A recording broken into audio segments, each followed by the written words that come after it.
Theory है,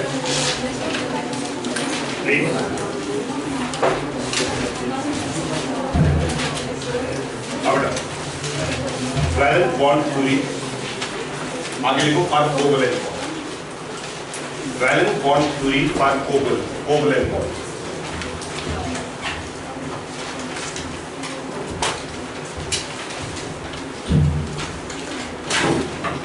इससे पहले जो हमने थ्योरी पढ़ी वो थी लिविस थ्योरी, एक तरह जिसमें लिखा गया है covalent bond is formed by sharing up of valence electron. Please be attentive. अब ना वैलेंस बॉन्ड थ्योरी कहती है covalent bond is formed by the overlapping of atomic orbital. Sharing की जगह कोई और टर्मिनोलॉजी यूज की गई, लिखिए आपको number 1, a covalent bond is formed by the overlapping of atomic orbitals, by the overlapping of atomic orbitals of two different atoms.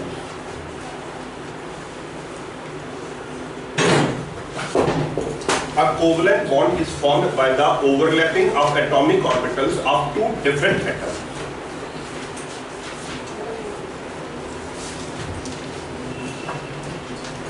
जैसे board पर देखते हैं हाइड्रोजन और हाइड्रोजन, ये दो हाइड्रोजन के एटम है, 1s1 and 1s1, ये इनकी कॉन्फ़िगरेशन है ना।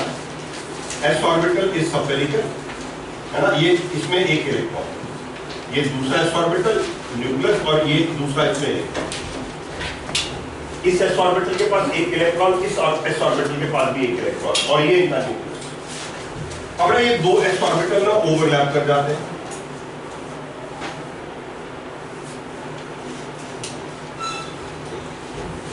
अब दोनों ओवरलैप करते हैं और ये सेंटर में एक और एक, ये दो इलेक्ट्रॉन आते हैं। अब ये जो बॉन्ड बना this is called covalent bond. दो अलग अलग एटम के ऑर्बिटल जब ओवरलैप करते हैं, उनके ओवरलैप करने की वजह से एक बॉन्ड बनता है, दोनों आपस में एसोसिएट हो जाते हैं। बच्चे ये जो बॉन्ड बनता है इसको बोलते हैं कोवैलेंट। सेकेंड पॉइंट लिखो,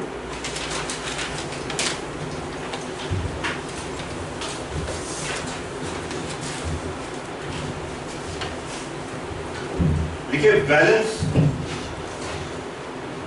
shell atomic orbitals, valence shell atomic orbitals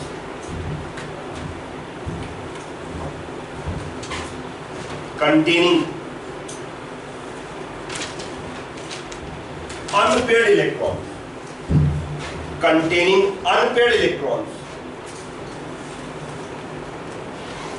with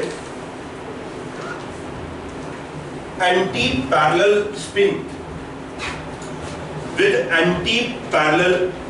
spin,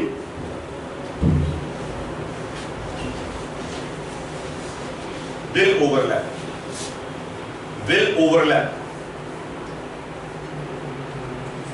during bond formation.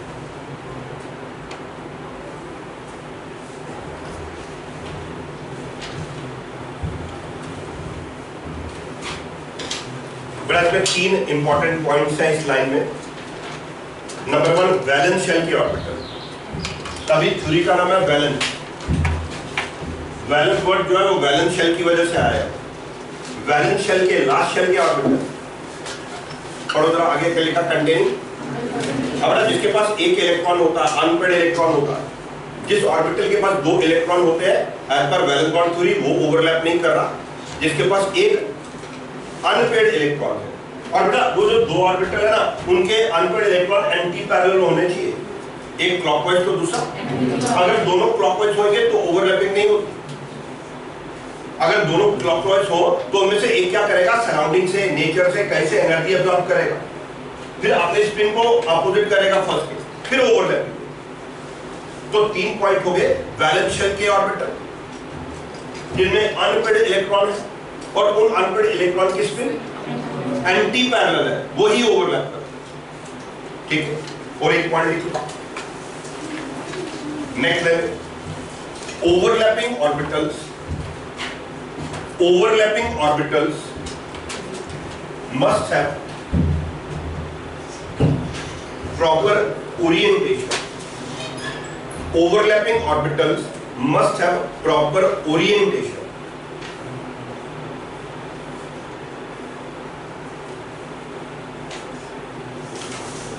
हमारा ओरिएंटेशन मतलब होता है direction, axis, X axis, Y axis, Z axis. चलिए बोर्ड पर देखते हैं। अब मैं कोई एग्जांपल लिख रहा हूं, जैसे मान लीजिए मैं बात करता हूं कार्बन की। आप देखा बोर्ड पर atomic number 6 1s2 2s2 2p2 देखा बच्चे बोर्ड पर, है ना। अब ये आ गया 2s2 और ये आ गया 2p2, है कुछ याद आपको? फिर कार्बन की केस में हम क्या करते हैं, इसका एक इलेक्ट्रॉन 2s से एक्साइट करके हम 2p में ले जाते हैं। Now tell me how many orbitals have got unpaired electron? तो बेटा कार्बन के 4 ऑर्बिटल जो है वो ओवरलैपिंग ऑर्बिटल, उसका ये ऑर्बिटल ओवरलैप करेगा, ये करेगा, ये करेगा और ये करेगा, है ना। अब ना ये जो ऑर्बिटल है ना, एक तो ये वैलेंस शेल का ऑर्बिटल नहीं, वैलेंस शेल तो सेकंड ही, और दूसरा इसमें 2 इलेक्ट्रॉन ऑलरेडी है ना। तो ये 1s ऑर्बिटल कार्बन में ओवरलैप नहीं करेगा एज पर वैलेंस बॉन्ड। एक तो वैलेंस शेल के ऑर्बिटल, दूसरा उनमें अनपेयर्ड इलेक्ट्रॉन होना चाहिए, और तीसरा जब ये ओवरलैप कर रहे हैं ना दूसरे एटम के साथ, तो दूसरे एटम के जो अनपेयर्ड इलेक्ट्रॉन है वो इसके साथ एंटी पैरेलल होना चाहिए, तभी ओवरलैपिंग, ठीक है ना। तो overlapping orbital must contain unpaired electron and those unpaired electron must have.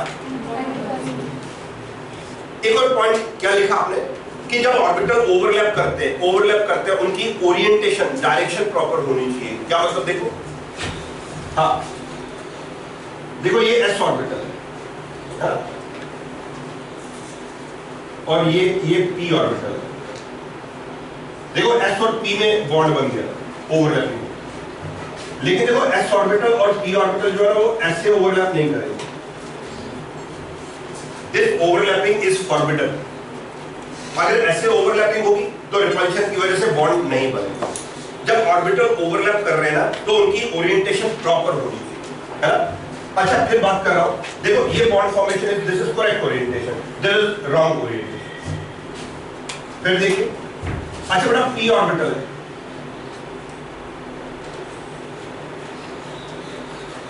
अगर ऐसे ओरिएंटेशन है तो बॉन्ड बन गया, अगर ऐसी ओरिएंटेशन है तो भी बॉन्ड बन गया। लेकिन मान लो एक p ऑर्बिटल हॉरिजॉन्टल प्लेन में है और एक p ऑर्बिटल वर्टिकल प्लेन में, दिस ओरिएंटेशन इज फॉरबिडन। जब ऑर्बिटल ओवरलैप कर रहे हैं ना तो उनकी डायरेक्शन, उनकी ओरिएंटेशन प्रॉपर होनी चाहिए। अगर ओरिएंटेशन प्रॉपर नहीं है तो बॉन्ड नहीं बनेगा। जैसे आप ड्रॉ कर सकते हैं ये कि यहां बॉन्ड नहीं बनेगा अगर ऑर्बिटल ऐसे अप्रोच कर रहे हैं, और अगर ऐसे अप्रोच कर रहे हैं तो भी बॉन्ड नहीं। वैलेंस शेल के ऑर्बिटल जिनमें अनपेयर्ड इलेक्ट्रॉन है और जिनकी स्पिन एंटी पैरेलल है वो आपस में ओवरलैप करते हैं। ओवरलैपिंग ऑर्बिटल की ओरिएंटेशन, उनकी डायरेक्शन प्रॉपर होनी चाहिए।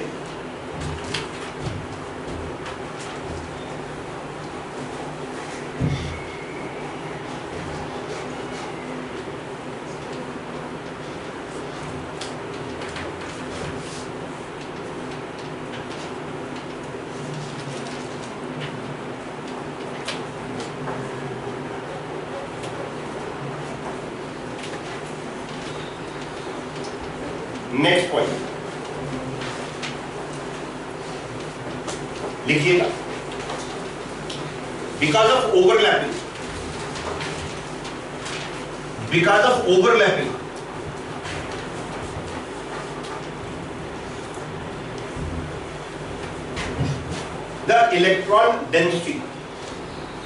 the electron density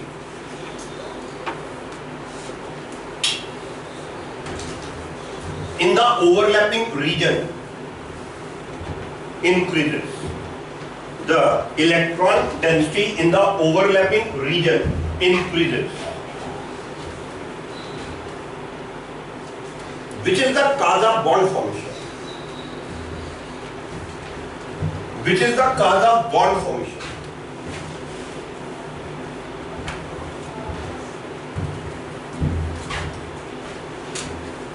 Yes, which is the cause of bond formation?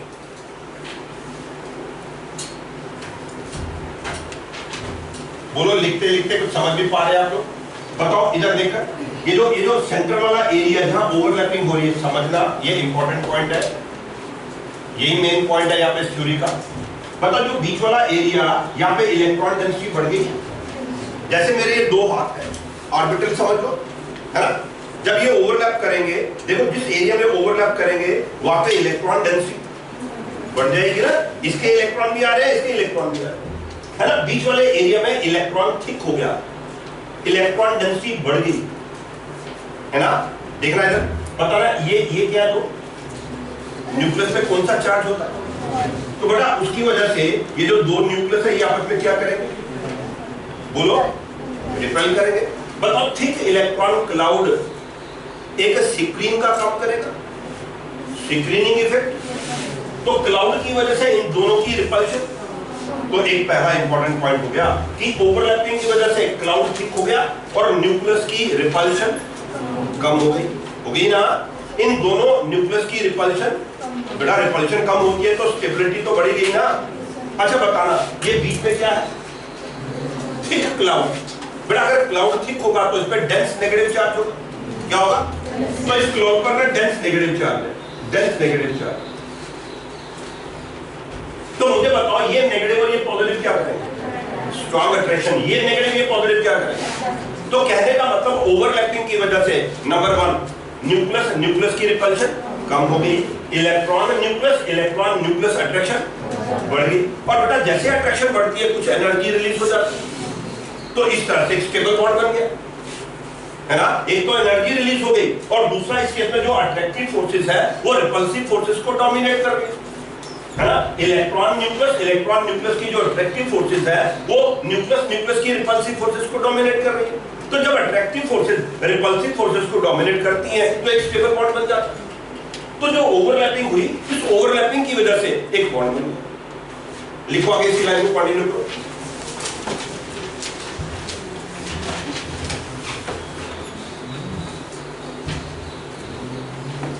पीछे वाली लाइन लिखी आपने, by the overlapping the electron density in the overlapping region increases, which is the cause of bond formation.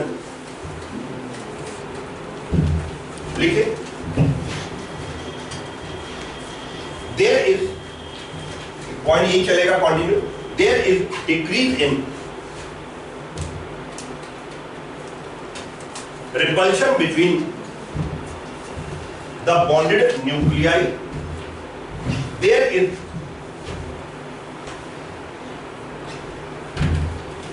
decrease in repulsion between the bonded nuclei and increase in attraction between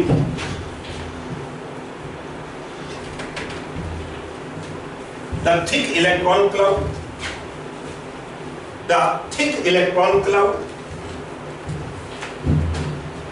and the two nuclei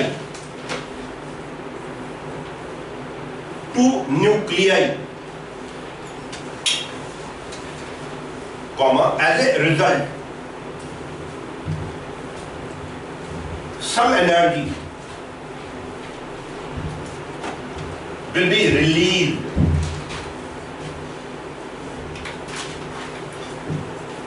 and a stable covalent bond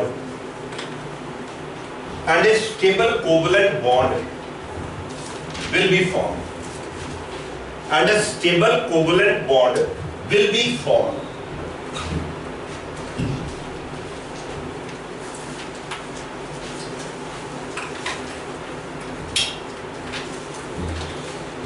overlapping से bond कैसे बनता है, ये बात clear की जा रही है आपको।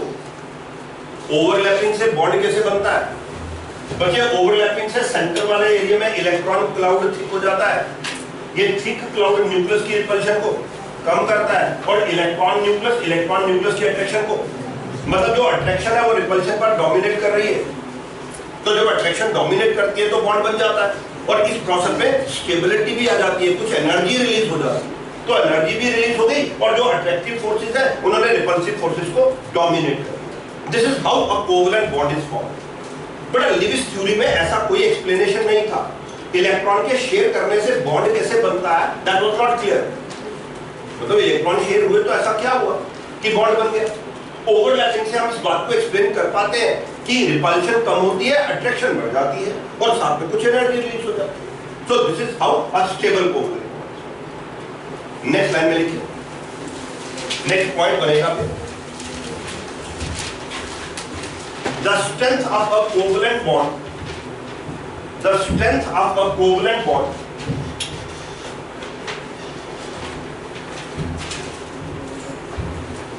depends upon the extent of overlap.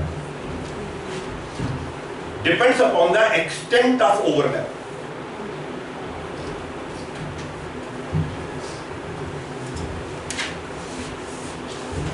बेटा बॉन्ड, ये जो कोवलेंट बॉन्ड जो है ये कितना स्ट्रांग बनता है, ये इस बात पर डिपेंड करेगा कि ओवरलैप कितनी ज्यादा, मेरे इधर देखो हाथ में, ये थोड़ी सी ओवरलैप हुई है, ज्यादा ओवरलैप, जितनी गहरी, जितनी दूरी तक, जितना ज्यादा एक्सटेंट ऑफ ओवरलैप होगा उतना बेटर कोवलेंट बॉन्ड बनेगा, उतना स्ट्रांग कोवलेंट बॉन्ड की स्ट्रेंथ इस बात पर डिपेंड करेगी कि एक्सटेंट ऑफ ओवरलैप कितना। और इसी में आगे फुल स्टॉप डाल दीजिए।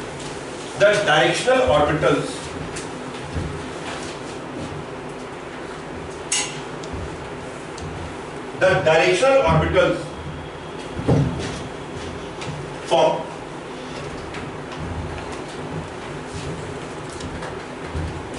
a covalent bond with larger extent of overlap.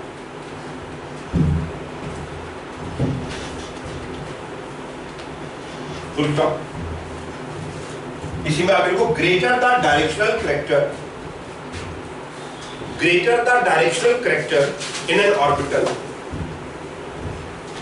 greater the directional character in an orbital,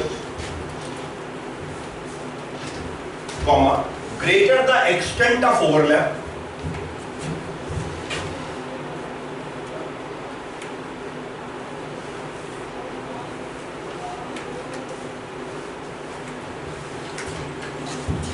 and hence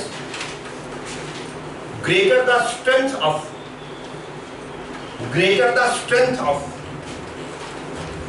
the covalent bond, greater the strength of the covalent bond.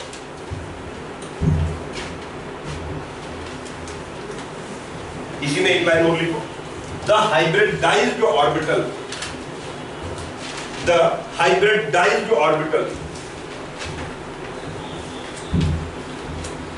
have still greater extent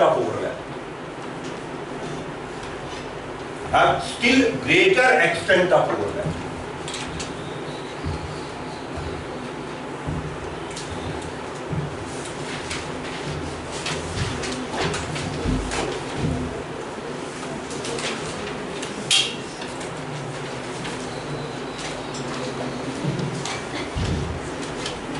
बड़ा दो point है इसमें।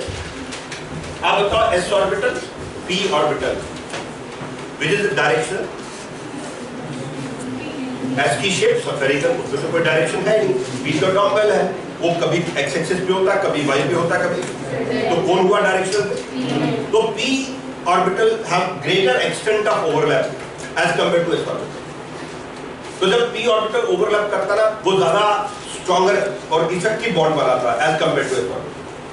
Second point है, जो hybridized orbital है ना, hybridized orbital वो p orbital से भी ज्यादा बेटर एक्सटेंट होता है। Hybridized orbitals are still more directional as compared to p orbital. तो जैसे मैं यहां लिखता हूं, देखो एक्सटेंट ऑफ ओवरलैप, आप देखना बोर्ड पर, पहले समझ लेना sp3 sp greater than sp2 sp2 greater than sp sp greater than pp greater than sp greater than SS, greater than PP, हाँ, लिखना नहीं, पहले समझने की कोशिश करना। बताओ पहले वाले जो 3 है वो हाइब्रिडाइज्ड है, बोलो। ओके, अब ना इन तीनों में sp3 जो है वो बेटर एक्सटेंट क्यों शो कर रहा है जबकि तीनों डायरेक्शन है? बेटा वो इसलिए क्योंकि इसमें p का कैरेक्टर ज्यादा है, इसमें p का कैरेक्टर कम हो गया, इसमें p का कैरेक्टर और कम हो गया। p कैरेक्टर जितना ज्यादा होगा डायरेक्शनल कैरेक्टर उतना ज्यादा हो जाएगा, है ना। देखो ये तीनों हाइब्रिडाइज्ड है, हाइब्रिडाइज्ड ऑर्बिटल जो है वो अनहाइब्रिडाइज्ड ऑर्बिटल से ज्यादा बेटर एक्सटेंट शो करते हैं, ज्यादा स्ट्रॉन्गर कोवैलेंट बॉन्ड बनाते हैं। और इन तीनों में इसका ओवरलैप ज्यादा इफेक्टिव क्यों है समझिए, क्योंकि p कैरेक्टर ज्यादा है ना। आगे चलते हैं pp, ये दोनों डायरेक्शनल है, यहां दोनों एक डायरेक्शनल और एक, और यहां दोनों। अब दोबारा मैंने pp लिखा, देखो ये वाला जो pp है ये सिग्मा बॉन्ड है और ये वाला pp है ना। इसके नीचे लिखा साइडवेज ओवरलैप, और ये जो pp है ये एंड टू एंड ओवरलैप। मतलब पहले वाला जो pp है ना वो सिग्मा बॉन्ड है और दूसरे वाला जो pp है वो पाई बॉन्ड है। पाई बॉन्ड तो वैसे वीक हो जाएगा क्योंकि उसमें एक्सटेंट ऑफ ओवरलैप कम हो जाता है ना। नोट कर सकते हैं हम, या फिर strength of overlap.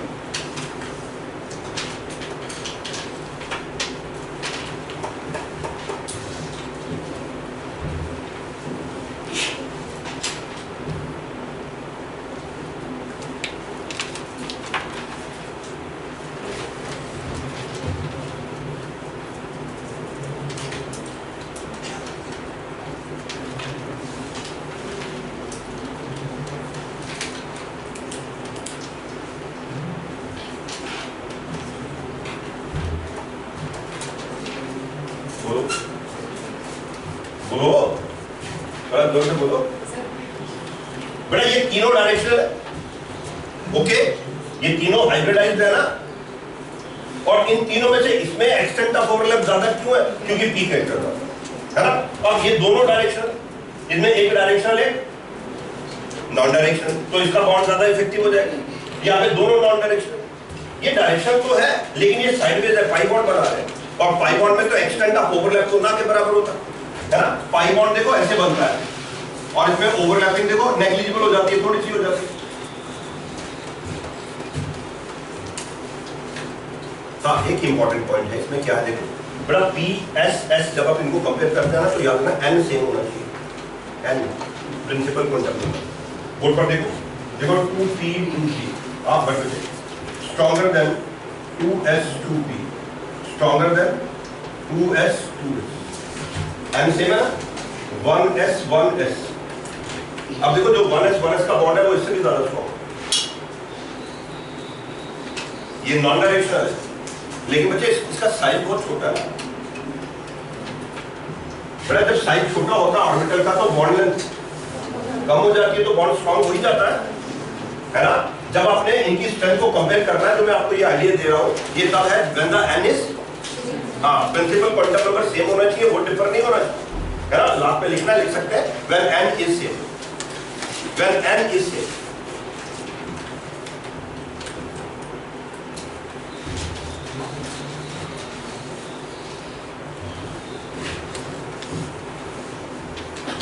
Next line में लिखो, right, covalent bond can be of two types, covalent bond can be of two types.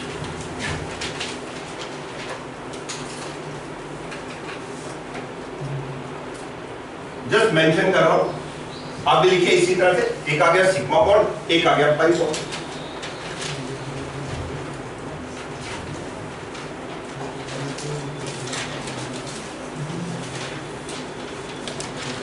देखो सिग्मा बॉन्ड के नीचे लिखा मैंने, it is formed by end to end overlap, और pi bond is formed by sideways overlap.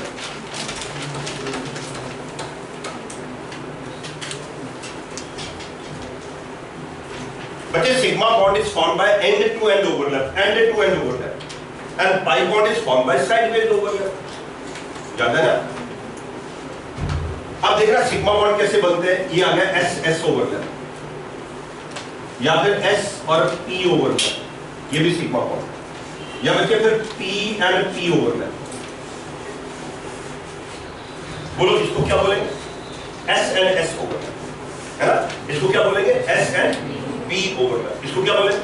P and P overlap. ये 3 sigma overlap, है ना? और पाई बॉन्ड बनता है ऐसे,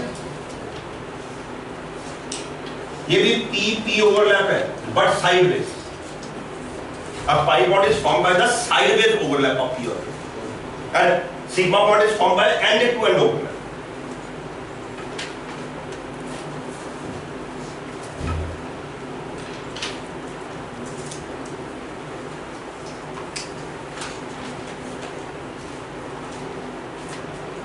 और क्या आपको खुद ही दिख रहा है जो पाई बॉन्ड है इसमें बड़ा थोड़ा सा ओवरलैपिंग हो रहा है?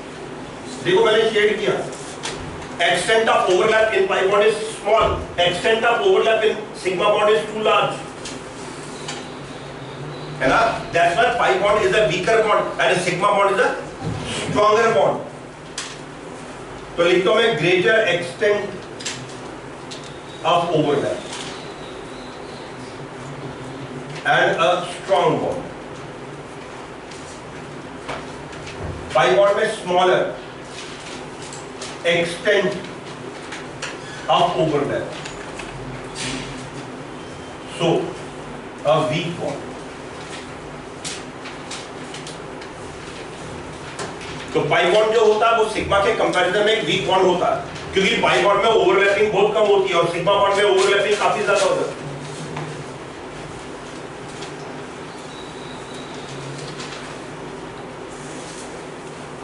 अच्छा देखो, जो सिग्मा बॉन्ड है उसमें एक ही जगह ओवरलैप होती है, लेकिन पाई बॉन्ड में तो हम बोलते हैं सिग्मा बॉन्ड में ओवरलैपिंग सिमेट्रिकल है एट वन प्लेस। ये दो जगह पे डिस्ट्रीब्यूटेड है, डिसिमेट्रिकल है ना? Symmetrical, symmetrical overlap, dissymmetrical, dissymmetrical overlap.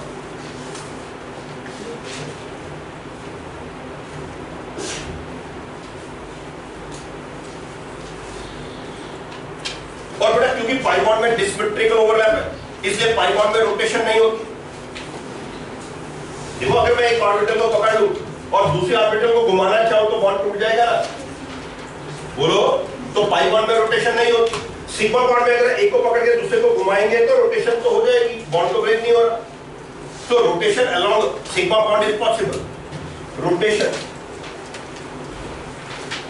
Possible along the bond, whereas second case में rotation not possible along the bond.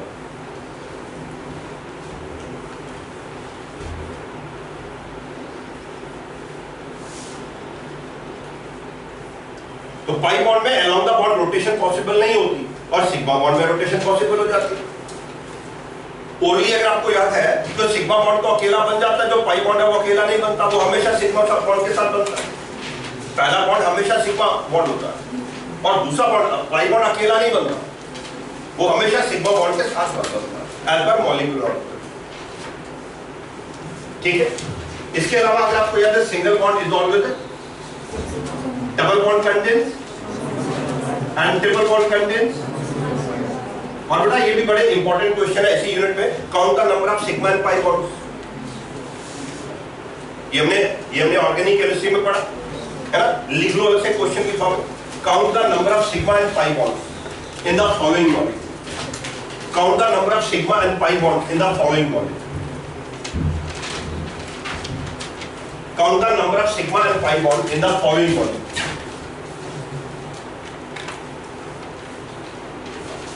खुद लिखिएगा मॉलिक्यूल कुछ भी जो आपको समझ आता है।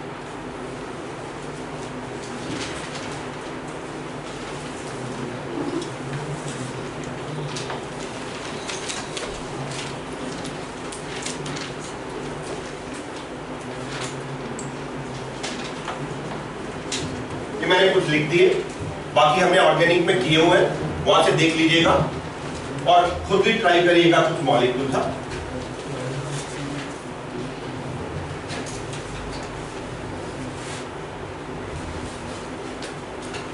तो बड़ा ये कुछ पॉइंट्स है वैलेंस बॉन्ड थ्योरी के कि कोवलेंट बॉन्ड कैसे बनता है एटॉमिक ऑर्बिटल्स के ओवरलैप करने की वजह से covalent bond.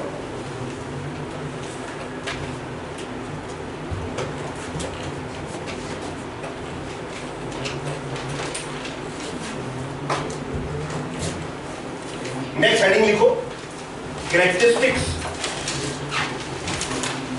characteristics of a covalent bond.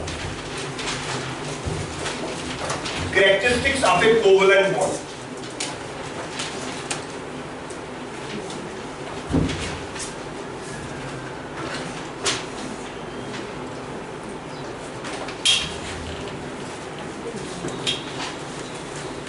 बेटा इसमें 3 पॉइंट आते हैं।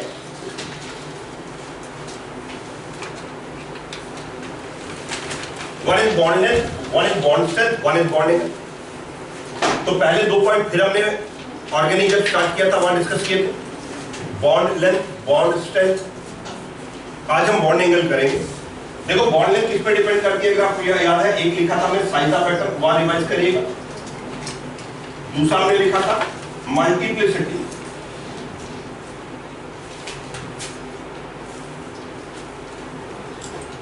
ऑफ बॉन्ड, और थर्ड पॉइंट हमने लिखा था हाइब्रिडाइजेशन।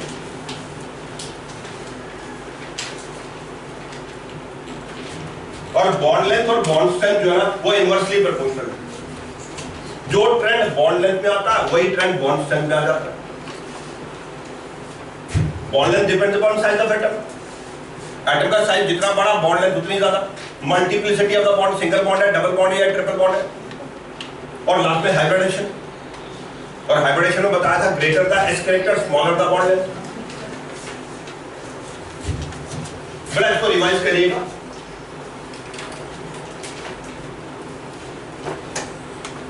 बस एक एक्सेप्शन है, वो ये, उससे पहले मैंने क्या बोला, बॉन्ड लेंथ और बॉन्ड स्ट्रेंथ इनवर्सली डिपेंडेंट है ना। बॉन्ड लेंथ जितनी कम होगी बॉन्ड स्ट्रेंथ उतनी, लेकिन ये एक एक्सेप्शन है, इनमें बॉन्ड लेंथ और बॉन्ड स्ट्रेंथ बड़ा दोनों का ट्रेंड यही है। ये लिख लेना एक्सेप्शन करके, bond length and bond strength दोनों का ट्रेंड से। अदरवाइज बॉन्ड लेंथ और बॉन्ड स्ट्रेंथ जो है वो इनवर्सली डिपेंडेंट होते हैं।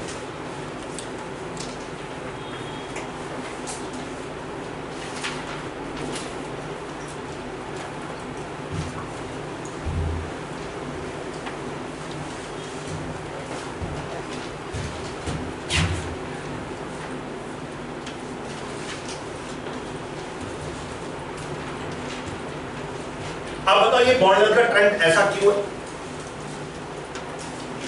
पीरियोडिक टेबल सोच के बताओ, कार्बन, नाइट्रोजन, ऑक्सीजन, फ्लोरीन, किसका साइज बढ़ा? याद है ना, कार्बन, नाइट्रोजन, ऑक्सीजन, फ्लोरीन। आगे जाते हुए साइज कम होता जा रहा है ना। अब ना जितना बड़ा साइज होगा बॉन्ड लेंथ, इसलिए carbon carbon bond length is greater than nitrogen nitrogen bond length, है ना।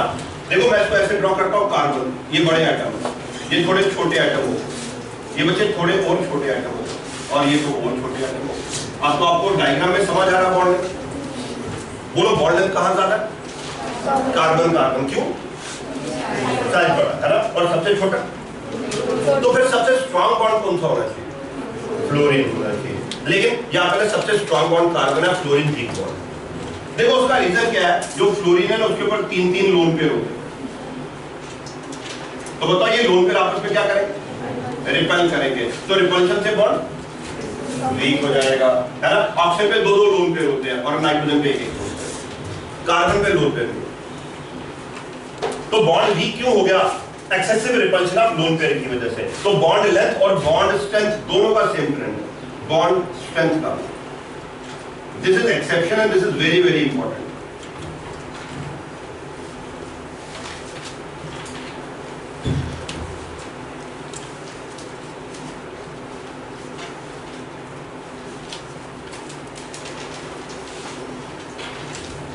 प्लीज जरूर घर जाके इसको रिवाइज करिएगा, जहां ऑर्गेनिक स्टार्ट की थी वहां पे वो पढ़ा हुआ हमने पहले 2 पॉइंट। यहां पे हम डिस्कशन करते हैं very important, that is bonding. बड़ा बुक में ना ढेर सारे क्वेश्चन मिलेंगे आपको, खूब सारे क्वेश्चन मिलेंगे। बताओ 4 में से किसका बॉन्डिंग ज्यादा है या किसका बॉन्डिंग कम है, या अरेंज करो the increasing order of their bonding bond angle. इसका मतलब होगा एंगल बिटवीन द बॉन्ड। देखो ये वाटर आ गया, वाटर में ये 2 लोन पेयर बना दिए मैंने, ये लोन पेयर है, ये बॉन्ड है। बॉन्ड के बीच का जो एंगल होता है इसको बोलते हैं bond. What is bond angle? It is the angle between two adjacent bonds, the angle between two adjacent bonds, then the bond. ठीक है ना, ये बना लोड आएगा बॉन्ड एंगल का। तो बेटा हम कैसे डिसाइड कर सकते हैं किस मॉलिक्यूल का बॉन्ड एंगल ज्यादा है और किस मॉलिक्यूल का बॉन्ड एंगल कम है?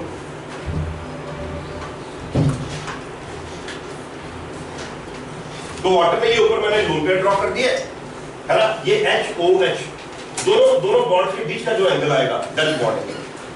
वाटर एक इंपॉर्टेंट मॉलिक्यूल है तो इसका बॉन्ड एंगल है 104.5 डिग्री। जैसे मीथेन है, मीथेन बेटा मीथेन का एंगल तो आपको याद होगा 109.5 डिग्री है ना, 109.5 डिग्री टेट्राहेड्रल। हमारा बॉन्ड एंगल हम डिसाइड कैसे करते हैं, कम है या ज्यादा है? तो उसके लिए रूल्स है। बड़ा बॉन्ड एंगल कितना है ये डिसाइड करना मुश्किल है, लेकिन बॉन्ड एंगल किसका ज्यादा है और किसका कम है ये डिसाइड कर सकते हैं। पहला point, greater the number of electron pair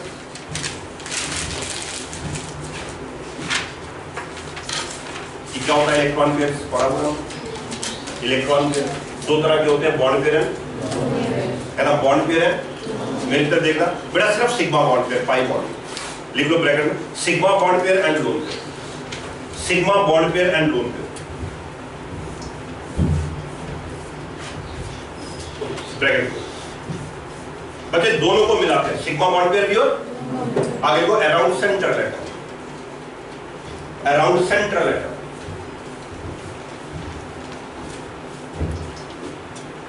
बोलो क्या लिखा अराउंड?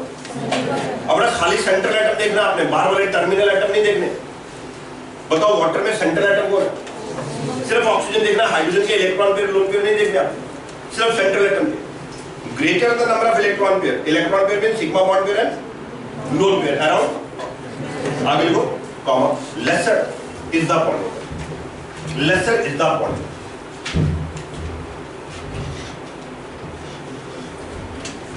तो याद रखो जितने ज्यादा इलेक्ट्रॉन पेयर हो जाएंगे पाई बॉन्डिंग इन सिर्फ सिग्मा बॉन्ड और lone pair, pi bond angle को कोई ज्यादा इफेक्ट नहीं करता। Bond angle primarily sigma bond पर और लोन पेयर पर डिपेंड करते हैं। तो आपने देखना सेंट्रल एटम के पास, जैसे यहां देखो सेंट्रल एटम कौन है, आप बोलोगे इसके पास दो बॉन्ड पेयर है, दो लोन पेयर, टोटल कितने हो गए? 2 + 2 है ना। तो इसी तरह आपने डिसाइड करना है, जिसके पास जितने ज्यादा इलेक्ट्रॉन पेयर हो जाएंगे। देखो ये मैंने ड्रॉ किया कार्बन डाइऑक्साइड, बताओ सेंट्रल एटम को, बताओ ये सेंट्रल एटम कार्बन कितने सिग्मा बॉन्ड बना रहा है? 2 बना रहा है ना, पाई बॉन्ड नहीं गिनने। और क्या इसमें कोई लोन पेयर है? मैं ड्रॉ करता हूं लोन पेयर। आप बोलो क्या लोन पेयर है? बेटा मुझे सिर्फ सेंट्रल एटम देखना है, ऑप्शन के लोन पेयर नहीं गिनने। तो मैं लिखूंगा ये जो कार्बन है इस पर 2 इलेक्ट्रॉन पेयर है, यहाँ पे 4 इलेक्ट्रॉन पेयर है। बोलो आया समझ? तो मैं बोलूंगा जो वाटर है इसका बॉन्ड एंगल कम है और कार्बन डाइऑक्साइड का बॉन्ड एंगल कम है। जितने ज्यादा electron pair around central atom उतना बॉन्ड एंगल कम। इधर कितने इलेक्ट्रॉन पेयर? 4 समझ आ गया ना, 2 बॉन्ड पेयर 2 लोन पेयर, और इधर तो बस 2 ही बॉन्ड है सिग्मा बॉन्ड। तो जिसके पास इलेक्ट्रॉन पेयर ज्यादा हो जाएंगे उसका बॉन्ड एंगल कम हो जाएगा, है ना। तो करना क्या है, आपने मॉलिक्यूल का लेवल डॉट स्ट्रक्चर बनाना, जिस मॉलिक्यूल फिर देखना सेंट्रल एटम और उसके इलेक्ट्रॉन पेयर मतलब सिग्मा बॉन्ड पेयर और लोन पेयर काउंट करने, फिर वहां से डिसाइड करना किसका बॉन्ड एंगल ज्यादा है और किसका बॉन्ड एंगल। ओके